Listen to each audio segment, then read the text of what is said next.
ये जो वाक़या रोनुमा हुआ है कल रात में, जिसमें से एक शेख रफ़ी और एक उबैदुद्दीन, ये दोनों हैसे से निर्मल तरकारी की तिजारत की गर्ज से बोलेरो घर में आ रहे थे कि यहाँ से वो तरकारी लेकर जाते। रामपुर पर गाड़ी ख़राब हुई और जैसे ही वो गाड़ी बनाने लगे उनके ऊपर एक मॉब आकर हमला किया है। इसकी खबर जैसा ही रियासती सदर मोहतरम मुफ्ती गयासुद्दीन साहब को दी गई, आपके हुक्म पर हम लोग यहाँ पर हाजिर हुए और मरीज़ों से, ज़ख्मियों से मुलाकात किए हैं और उनको उनकी हौसला अफजाई किए हैं। और हम मरीज़ जो है दवाखाने में जो शदीद ज़ख्मी हैं उनसे पूरी रुदाद लिए हैं।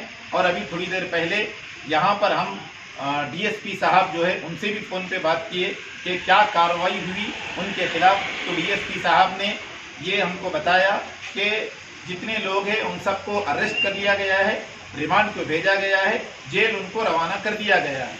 इसलिए कि ऐसे वाक़यात है ये हमारी रियासत के लिए एक बदनुमा दाग बन सकते हैं। ये मॉब लिंचिंग का सिलसिला यहाँ पर चलने वाला नहीं है और हम ये उम्मीद रखते हैं कि पुलिस इनके ऊपर सख्त शिकंजा कसेगी। आप गौर कीजिए कि अभी क्या ये गणेश के त्यौहार है और इस ऐसे मौक़ों पर इस तरह के वाक़यात करके पूरी रियासत के ये लोग हालात ख़राब करना चाह रहे हैं।